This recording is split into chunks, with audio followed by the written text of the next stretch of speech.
binging bills are about to see another bump. Cost of streaming is going up. Disney is the latest player to announce price hikes, raising costs for ad-free Disney Plus and also Hulu each by 20% or more. Netflix has stated on the record that it considers HBO to be its biggest competitor. But now, in a letter to shareholders just earlier this week, Netflix points out that there's another viable threat: pirates.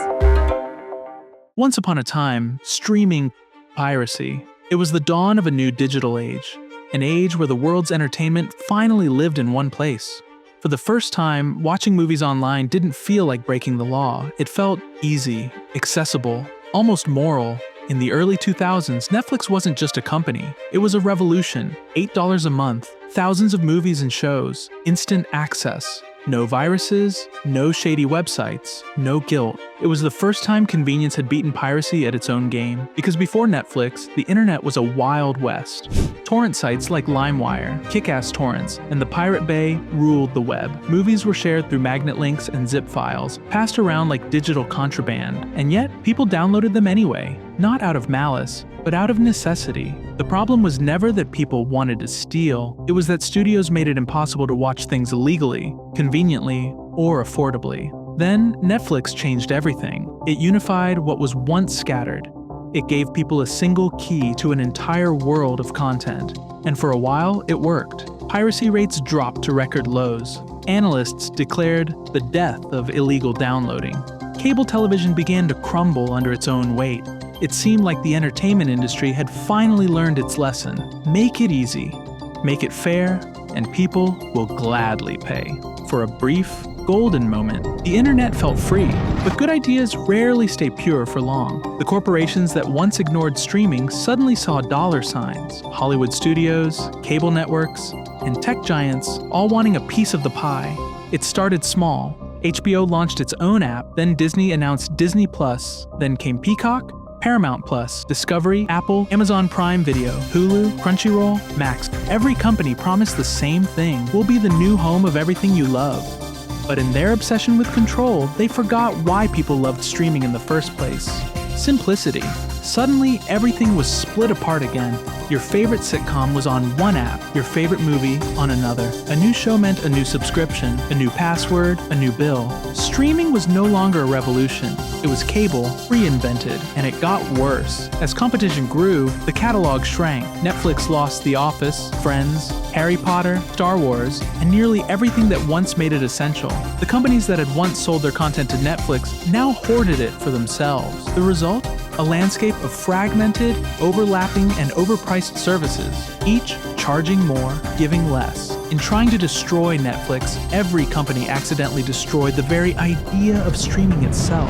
Streaming used to be about access. Now it's about exhaustion. Dozens of apps, hundreds of passwords, and hours wasted deciding where something is actually available. We didn't realize it at first, but one subscription became 5. 5 became 10. And suddenly, the very thing we ran from, bloated cable bills, was back, disguised as choice. That's when something began to shift again. For nearly a decade, the system worked. Streaming was affordable, simple, and, above all, human. But somewhere along the way, something changed. Netflix began to raise its prices. Slowly, at first, then relentlessly. What was once $7.99 became $9.99, then $13.99, then $22 for 4K. Each increase was justified by the same corporate mantra: we're investing in more content for you. But the content wasn't better. It was just more. Quantity over quality. An endless flood of forgettable series, algorithmic reality shows, and cheaply produced films that no one remembered a week later. The golden age of streaming quietly turned into a landfill of content, and Netflix wasn't alone. HBO Max became Max. Disney Plus started adding ads. Hulu doubled its rates. Even Amazon Prime, once a bonus perk, began charging extra to remove ads you never asked for. The illusion of convenience had shattered. To watch everything, you'd now need to pay for everything. And for the first time since the rise of Netflix, people began to ask a dangerous question: what if I just download it? It's ironic, in the 2010s, piracy declined not because it was illegal, but because it became unnecessary. Now, in the 2020s, streaming self-destruction has made piracy convenient again. There's no need to jump through 10 subscriptions to watch one movie. People don't pirate because they want to break laws. They pirate because they're tired of feeling punished for doing things the right way. And companies know it. Netflix, Disney, Warner Bros., they all saw this day coming. But they also knew something else. Piracy hurts their competition more than it hurts them. When a Disney title gets pirated, Netflix loses nothing. When HBO removes a classic show to save on licensing fees, pirates gain users. But Netflix's bottom line stays untouched. A 2023 study even confirmed it. When a movie left Netflix, its piracy rates jumped over 20%. That means one thing: Netflix doesn't need to fight piracy. It just needs to survive it. It's a strategy hidden in plain sight. While every other studio tries to wall off their content, Netflix plays the long game. It's building its own empire, shows and films that it owns outright, forever. The more exclusive titles Netflix controls, the less it depends on Hollywood, and when other studios collapse under the weight of their own greed, it just evolved. Streaming began as liberation. It became chaos, and now it's turning into something colder: optimization. The price hikes, the ads, the password bans, they're not glitches in the system. They are the system. A system that has learned exactly how much frustration you'll tolerate before canceling, exactly how much attention you'll give before your eyes drift back to your phone. In this new ecosystem, you're not the viewer, you're the data. And the shows, the movies, the endless filler, they're just the noise that keeps the machine running. Cable didn't die, it evolved, faster, sleeker, and far more intelligent. And as for piracy, it didn't return out of rebellion. It returned because efficiency broke down, because people will always choose what's simple, what works, and what makes sense. In the end, that's the quiet truth that the entertainment industry doesn't want to face. If buying isn't owning, then piracy isn't stealing. That line, once a meme, now a philosophy, quietly defines the new internet age. Because in 2025, piracy isn't what it used to be. It's not some dark corner of the web filled with sketchy pop-ups and shady torrent files. It's clean, it's organized, and most of all, it works. Sports, movies, TV shows, live events, everything that's supposed to be exclusive to 10 different platforms. Available in one place, instantly, and people are noticing. In fact, piracy sites now receive more yearly visits than every major streaming platform combined. But this wasn't a criminal uprising, it was a reaction. The natural consequence of corporate overreach. Take sports, for example. Watching your favorite team used to be simple. One channel, one subscription. Now, it's a nightmare maze of paywalls and exclusive rights. An NBA fan living in Oklahoma can't even watch their local team because they live too close to them. League Pass blocks in-market games. ESPN and TNT hoard national broadcasts. And regional networks like FanDuel and Bally Sports own the rest.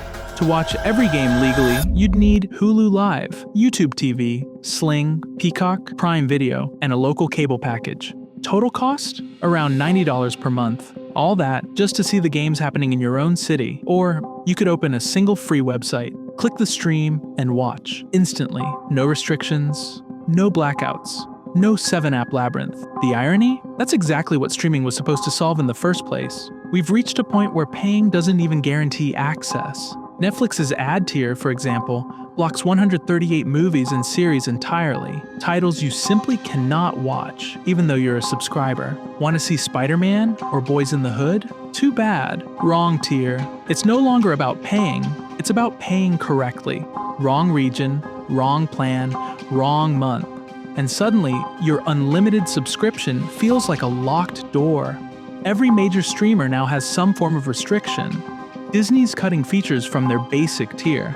Amazon is inserting ads by default. And Netflix? It's already testing location-based authentication, which could soon block accounts shared between households. The message is clear. They don't just want your money, they want your obedience. And yet, the more they tighten control, the more they push users toward the one alternative that still feels free. Piracy has adapted. The old torrent culture of the 2000s, cluttered forums and slow downloads, has evolved into sleek, cloud-based platforms. Fast servers, clean interfaces, no ads, no buffering, no censorship. For a generation that grew up with frictionless access, that difference matters. When a free site gives you a smoother experience than a $25 subscription, who's really failing whom? Ownership used to be simple. You bought something and it was yours. A CD, a DVD, a book, a video game. You owned it. You could lend it, keep it, or store it on a shelf for decades. But somewhere along the way, that definition vanished. Now, when you buy a movie on Amazon or Apple TV, you're not buying the movie. You're buying a license to access it, until the platform decides otherwise. And that realization has changed everything. Because if buying isn't owning, then piracy isn't stealing. It's restoring ownership. When Netflix removes your favorite show, when Disney edits old films, you realize how fragile digital culture has become. A decade of memories, rewatches, and nostalgia can vanish overnight because a corporation flipped a switch. We were promised permanence, but we were sold rentals. And the quiet rebellion against that truth is happening in real time. The new internet generation doesn't want to rent culture anymore. They want to own it again, to download, to preserve, to protect. Not because it's free, but because it's theirs. Piracy, in many ways, is just that, a protest against impermanence. When HBO deleted Westworld, pirates archived it. When Disney locked classics behind regional paywalls, pirates made them accessible again. When studios refused to sell old games, emulators brought them back to life. In the 2010s, we were sold the illusion of freedom through convenience. In the 2020s, we're waking up to the cost of that illusion. Streaming isn't dying. It's just evolving into something else. Something the corporations can't fully control anymore. And maybe that's the true legacy of piracy. It didn't win because it broke the rules. It won because it reminded us that culture was never meant to belong to a handful of corporations. It belongs to the people who watch it, feel it, and pass it on. When the internet began, it was built on sharing, knowledge, art, creativity. But when profit entered the equation, that spirit was buried under algorithms, subscriptions, and DRM locks. The future of ownership will not be about collecting plastic cases or digital receipts. It will be about connection, a world where media is preserved like history, not hoarded like property. And if the corporations refuse to evolve, then the people will. Because you can shut down a website, you can delete a file, but you can't erase the idea that art should be free to live. In the end, that's what piracy really is, a reminder of what the internet once was, and what it might still become.